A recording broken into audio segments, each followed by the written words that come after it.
Hello hi friends, আজকের আমি বানিয়ে দেখাবো সুশি। সুশির জন্য আমি সুশি রাইস নিয়ে নিয়েছি। এটা অনলাইনেই কিনতে পাওয়া যায়। সুশি রাইসটাকে আমি ভালো করে জল দিয়ে ধুয়ে আধা ঘন্টা ভিজিয়ে রেখেছিলাম। তারপর একটা ফ্রাইং প্যানের যে পাত্রে চালটা মেপেছি সেই পাত্রেরই জলটা মেপে দিতে হবে, আর তার থেকে আর অল্প একটু বেশি দিতে হবে। দিয়ে আমি চালটা সিদ্ধ হতে বসিয়ে দিলাম। একটু বয়েল হলে আমি ভাতটা ঢাকা দিয়ে দেবো। ঢাকা দেওয়ার পরে যখন জলটা টেনে যাবে গ্যাসের ফ্লেমটাকে বন্ধ করে আমি আরও কিছুক্ষণের জন্য চাপা দিয়ে রেখে দেবো। দেখো বন্ধুরা, আমার কত সুন্দর ভাতটা সিদ্ধ হয়ে গেছে, কিন্তু গলে যায়নি, সরাসরাই আছে। এরপর গরম ভাতটাকে আমি একটা থালার মধ্যে নামিয়ে নিলাম, নিয়ে এটা ঠান্ডা হতে রেখে দিলাম। চালটা প্রচণ্ড স্টিকি, এর জন্য আমি এখানে স্প্যাচুলা ইউজ করেছি আর ননস্টিকের প্যান ইউজ করেছি। তাহলে কি হয়, চালটা লেগে যায় না, খুব সুন্দর সরা হয়ে থাকে। দেখো বন্ধুরা, চালটা আমার কত সুন্দর সিদ্ধ হয়েছে আর গোটা গোটাই আছে। ঠিক এরকম ভাতটা গোটা গোটাই থাকবে, গলে যাবে না। তার মধ্যে আমি মেশাবো ঠান্ডা হয়ে গেলে রাইস ভিনিগারটা মিশিয়ে আমি স্প্যাচুলা দিয়ে আলতো আলতো করে ভালো করে মাখিয়ে নেব।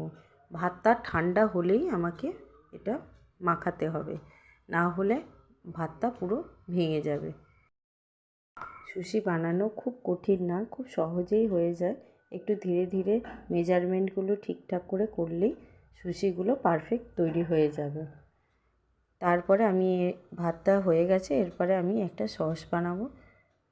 যে মেয়োনিজ দিয়েছি, টমেটো কেচাপ দিয়েছি, শেজওয়ান চাটনি দিয়েছি, দিয়ে পেরি পেরি দিয়ে এটাকে ভালো করে মাখিয়ে নিলাম।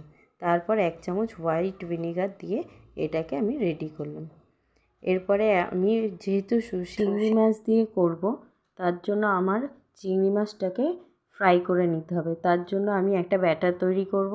100 গ্রামের মতন ময়দা, 1 টেবিল চামচের মতন কর্নফ্লাওয়ার, হাফ টেবিল চামচের মতন বেকিং সোডা, টেবিল চামচের মতন চিনি, পরিমাণ মতন নুন, আর পেরি পেরি মশলা 1 চামচ, আর ব্ল্যাক পেপার হাফ চামচ দিয়ে আমি এটাকে মাখিয়ে নিলাম।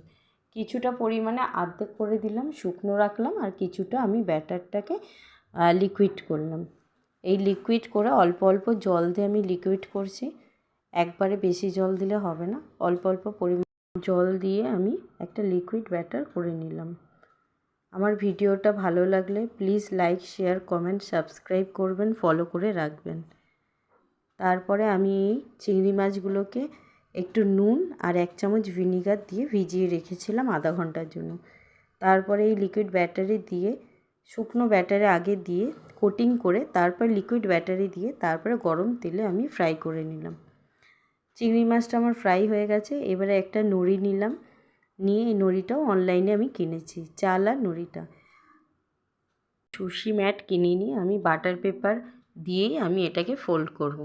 বাটার পেপারের উপরে আমি নড়িটা রেখেছি। তারপরে হাতটা একটু ভিজিয়ে নিয়ে কিছুটা পরিমাণে চাল দিয়ে ভালো করে আমি চালটাকে স্প্রেড করে দিয়েছি। অল্পই চাল নিতে হবে। দিয়ে তার উপরে আমি দিয়ে দিলাম চিংড়ি মাছ যে পকোড়াগুলো করেছিলাম বা চিংড়ি মাছ ভাজা যে করেছিলাম সেটা দিলাম। কিছুটা পরিমাণে পেঁয়াজকে আমি স্লাইস করে কেটে রেখেছিলাম, সেটা দিয়ে দিলাম। এর মধ্যে আরও সবজিও দেওয়া যায়। তারপরে দিয়ে দিলাম আমি যে সসটা করেছি সেটা, আর একটু পেরি পেরি মশলা। এবার আলতো হাতে এটাকে ধরে ভালো করে ফোল্ড করব। এরকমভাবে আলতো হাতে ফোল্ড করলে সুন্দর ফোল্ড হয়ে যাবে। এর জন্য কোনো সুশি ম্যাট আলাদা করে দরকার পড়ে না।